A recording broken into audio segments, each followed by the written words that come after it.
വാർത്തകൾ വിശദമായി. Israel America സൈനിക നീക്കത്തിൽ ഇറാന്റെ പരമോന്നത നേതാവ് ആയത്തുള്ള അലി ഖമനേയി കൊല്ലപ്പെട്ടു. അമേരിക്കയുടെയും ഇസ്രായേലിന്റെയും അവകാശവാദങ്ങൾക്ക് പിന്നാലെ ഇറാൻ ഇക്കാര്യം സ്ഥിരീകരിച്ചു. ഖമനേയിയുടെ കൊലപാതകത്തിൽ പ്രതികാരം ചെയ്യുമെന്ന് ഇറാൻ വ്യക്തമാക്കി. ഖമനേയിയെ കൊന്നവരെ വെറുതെ വിടില്ലെന്ന് ഇറാൻ പരമോന്നത ദേശീയ സുരക്ഷാ കൗൺസിൽ വ്യക്തമാക്കി. അതേസമയം ഗൾഫ് രാജ്യങ്ങളിലും ഇസ്രായേലും വീണ്ടും ഇറാൻ ആക്രമണം തുടരുകയാണ്. ഒമാൻ തുറമുഖത്തിന് നേരെ അല്പസമയം മുൻപ് ആക്രമണമുണ്ടായി. ഷാർജയിൽ അൽ നദ്ഹയിലാണ് ആക്രമണം. ഇറാനെതിരായ ആക്രമണങ്ങളിൽ പ്രതിഷേധിച്ച് പാകിസ്ഥാനി ഷിയ വിഭാഗം കറാച്ചിയിലെ US കോൺസുലേറ്റിൽ നടത്തിയ ആക്രമണത്തെ തുടർന്നുണ്ടായ വെടിവെപ്പിൽ 8 പേർ കൊല്ലപ്പെട്ടു. പശ്ചിമേഷ്യൻ സംഘർഷം തുടർന്ന സാഹചര്യത്തിൽ ഗൾഫ് മേഖലയിലെ CBSE പരീക്ഷകൾ മാറ്റി.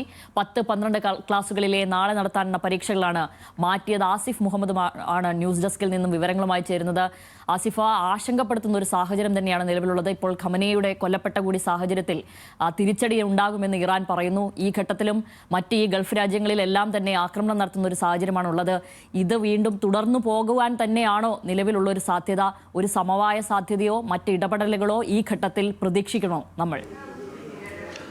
ഈ ഘട്ടത്തിലൊരു സമവായ സാധ്യതകൾക്ക് ഒരു സ്കോപ്പ് ഉണ്ടോ എന്നുള്ള കാര്യത്തിൽ വലിയ സംശയമുണ്ട്. കാരണം ഇന്നലെ ഒമാൻ ഇതുമായി ബന്ധപ്പെട്ട് തങ്ങൾ മധ്യസ്ഥത വഹിക്കാൻ തയ്യാറാണ് എന്ന് പ്രഖ്യാപിച്ച രാജ്യമാണ്. എന്നാൽ അല്പം മുമ്പ് ഒമാനിലേക്കും ഇറാൻ്റെ ഡ്രോണുകൾ പതിച്ചിരിക്കുകയാണ്. 2 ഡ്രോണുകളാണ് ഒമാനിലെ ദുഃഖും തുറമുഖത്തിന് നേരെ ഇറാൻ തൊടുത്തുവിട്ടത്. അത് തുറമുഖത്തിന് സമീപം പതിക്കുകയും ഒരു തൊഴിലാളിക്ക് പരിക്കേൽക്കുകയും ചെയ്ത സാഹചര്യമുണ്ട്. അതോടൊപ്പം തന്നെ മറ്റ് രാജ്യങ്ങൾക്ക് നേരെയും ഉള്ള ആക്രമണം തുടരുകയാണ്. ഷാർജയ്ക്ക് നേരെ ഇന്ന് അൽ നഹ്ദ ഏരിയയിൽ ആക്രമണം ഉണ്ടായി. ജനവാസ മേഖലയ്ക്ക് സമീപത്താണ് മിസൈലുകൾ പതിച്ചത്.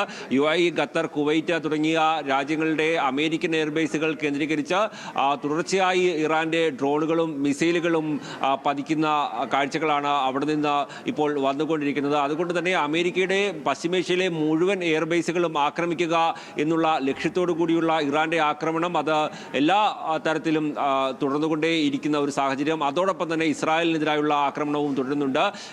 തെലാവീവിലും അതുപോലെ തന്നെ ഫുജൈറിലും അടക്കമുള്ള വിവിധ പ്രദേശങ്ങളിൽ ഇറാന്റെ മിസൈലുകൾ പതിച്ച കെട്ടിടങ്ങളടക്കം തകർന്ന സാഹചര്യമുണ്ട്. ഇപ്പോൾ ഇസ്രായേൽ ഔദ്യോഗികമായി അവിടെ നിന്നുള്ള ദൃശ്യങ്ങൾ പുറത്തുവിടുന്നതിന് വിലക്കേർപ്പെടുത്തിയ ഒരു സാഹചര്യം പോലും ഇപ്പോൾ ഉണ്ട് എന്നുള്ളതും ഒരു വസ്തുതയാണ്. എങ്കിലും റോയിട്ടർ അടക്കമുള്ള മാധ്യമങ്ങൾ ഇസ്രായേലിൻ്റെ തെലാവീവിലടക്കം കെട്ടിടങ്ങൾ ഇറാന്റെ മിസൈലുകൾ പതിച്ച തകർന്നതിൻ്റെ ദൃശ്യങ്ങളടക്കം പുറത്തുവിടുകയും ചെയ്തിട്ടുണ്ട്. അതുകൊണ്ട് തന്നെ കഠിനമായ രീതിയിൽ ഞങ്ങൾ ആക്രമിക്കും എന്ന് തന്നെയാണ് ഇറാൻ ഇതുമായി ബന്ധപ്പെട്ട പ്രഖ്യാപിച്ചിട്ടുണ്ടായിരുന്നത്. തങ്ങളുടെ പരമോന്നത നേതാവിനെ കൊലപ്പെടുത്തിയതിന് ഞങ്ങളാൽ കഴിയുന്ന രീതിയിൽ ഏറ്റവും കഠിനമായ തിരിച്ചടി തന്നെ നൽകുമെന്ന് പ്രഖ്യാപിച്ചുകൊണ്ടാണ് ഇറാൻ ഇന്ന് മുഴുവൻ ആക്രമണങ്ങളും നടത്തിയിട്ടുള്ളത് എന്നുള്ളതും ഒരു പ്രധാനപ്പെട്ടതാണ്. അതിൽ ഇറാഖിലെ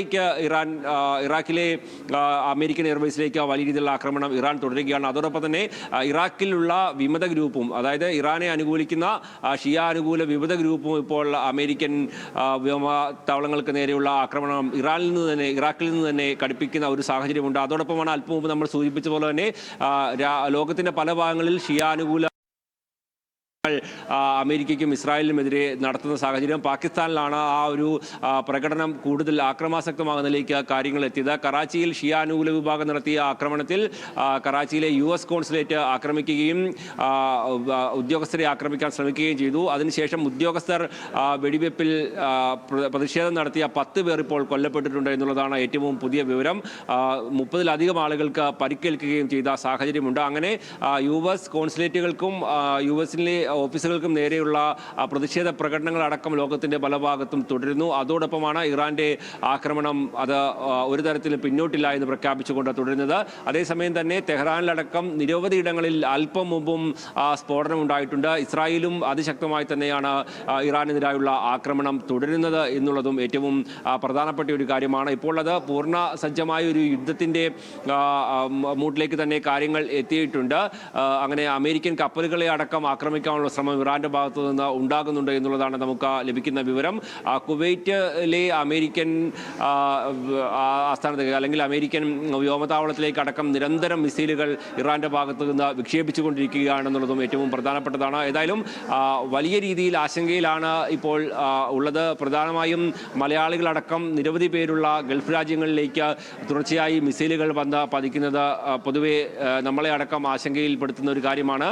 എന്നാൽ ഇപ്പോൾ നമുക്ക് ആ ഒരു ഘട്ടത്തിലും പറയാൻ കഴിയുക തുറമുഖങ്ങൾ കേന്ദ്രീകരിച്ച്, വിമാനത്താവളങ്ങൾ കേന്ദ്രീകരിച്ച്, അമേരിക്കയുടെ എയർബേസുകൾ കേന്ദ്രീകരിച്ച്, അതോടൊപ്പം അമേരിക്കൻ ഉദ്യോഗസ്ഥർ കൂട്ടത്തോടെ താമസിക്കുന്ന ബിൽഡിങ്ങുകൾ കേന്ദ്രീകരിച്ച് ആ രീതിയിലാണ് നിലവിൽ ഇറാന്റെ ആക്രമണം മുന്നോട്ട് പോകുന്നത്.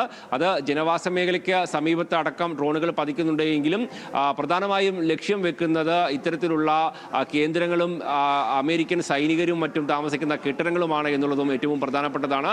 അല്ലാതെ ജനവാസ മേഖല മാത്രം ലക്ഷ്യം വെച്ചുകൊണ്ടുള്ള ഒരു ആക്രമണം നിലവിൽ ഇറാന്റെ ഭാഗത്തു നിന്ന് ഉണ്ടായിട്ടുണ്ട് എന്ന് നമുക്ക് പറയാൻ കഴിയില്ല. അതേസമയം എയർപോർട്ടുകൾ കേന്ദ്രീകരിക്കുന്നുണ്ട്, തുറമുഖങ്ങൾ കേന്ദ്രീകരിക്കുന്നുണ്ട്. ആ രീതിയിലുള്ള ആക്രമണവും ഇറാന്റെ ഭാഗത്തു നിന്ന് തുടരുന്ന സാഹചര്യം ഉണ്ട്. അവിടെ നിന്ന് നമ്മളോട് ടെലിഫോണിലും മറ്റും സംസാരിക്കുന്ന ആളുകളും പങ്കുവെക്കുന്നത് ഇങ്ങനെ ഓരോ കേന്ദ്രങ്ങൾ വെച്ചുകൊണ്ടുള്ള ആക്രമണമാണ് തുടരുന്നത്. അത് ജനങ്ങളെ വലിയ രീതിയിൽ ബാധിച്ചു തുടങ്ങിയിട്ടില്ല. അതേസമയം കർശന നിർദ്ദേശം നൽകിയിട്ടുണ്ട്. പുറത്തിറങ്ങരുത് എന്നടക്കമുള്ള കർശന നിർദ്ദേശങ്ങൾ ഓരോ ഭരണകൂടങ്ങളും ഗൾഫ് രാജ്യങ്ങളിൽ പ്രത്യേകമായി നൽകുന്ന സാഹചര്യവും നിലവിലുണ്ട്. ഏതായാലും കൂടുതൽ രാജ്യങ്ങളിലേക്ക് ആക്രമണം വ്യാപിപ്പിച്ചുകൊണ്ട് തന്നെയാണ് ഇറാൻ ഇപ്പോൾ അവരുടെ പ്രതിരോധവുമായി മുന്നോട്ട് പോകുന്നത്. ഇസ്രായേലും അമേരിക്കയും ചേർന്ന് ഇറാന്റെ മേൽ തുടർച്ചയായിട്ടുള്ള വ്യോമാക്രമണമടക്കം തുടരുന്ന സാഹചര്യവും നിലവിലുണ്ട്. ശ്യാമലി, എങ്കിലും കൂടുതൽ രാജ്യങ്ങളിലേക്ക് ആക്രമണം ഇറാൻ വ്യാപിപ്പിക്കുമ്പോൾ നമുക്കും വളരെയധികം, ഇന്ത്യയെ സംബന്ധിച്ചും വളരെയധികം ആശങ്കയുണ്ടാക്കുന്ന കാര്യം തന്നെയാണ്. കാരണം ഗൾഫ് രാജ്യങ്ങളിലെ ആക്രമണം എന്നെ സംബന്ധിച്ച്, കേരളത്തെ സംബന്ധിച്ചാണെങ്കിലും ഇന്ത്യയെ സംബന്ധിച്ചാണെങ്കിലും നമ്മുടെ പ്രവാസികൾ അത്രയധികം, ഇന്ത്യൻ പ്രവാസികൾ അത്രയധികം പാർക്കുന്ന സ്ഥലമാണ്. ഈ ഒരു ആശങ്ക വിദേശകാര്യ സെക്രട്ടറി അടക്കം ഇറാനെ അറിയിച്ചിരുന്നു എന്നതാണ് മനസ്സിലാക്കുന്നത്. അപ്പോഴും നമ്മൾ ഇവരെ സുരക്ഷിതരാക്കാൻ വേണ്ടി നേരത്തെ തന്നെ ആസിഫ് പറയുന്നുണ്ടായിരുന്നു ജനവാസ കേന്ദ്രങ്ങൾ ആക്രമിക്കില്ല എന്നൊക്കെ പറയുന്നുണ്ടായിരുന്നു. എങ്കിലും കുവൈറ്റ് അടക്കമുള്ള രാജ്യങ്ങളിലെ വിമാനത്താവളം അടക്കം ആക്രമിക്കുന്ന ഒരു സാഹചര്യം നേരത്തെ തന്നെ റിപ്പോർട്ട് ചെയ്തിരുന്നു. അപ്പോൾ ഈ ഘട്ടത്തിൽ നമ്മൾ ഇതിനെ എങ്ങനെയാണ് കാണേണ്ടത്? നമ്മളും വലിയ ആശങ്കയിൽ തന്നെയാണല്ലോ ഈ പ്രവാസ സമൂഹത്തെ ആലോചിച്ച്.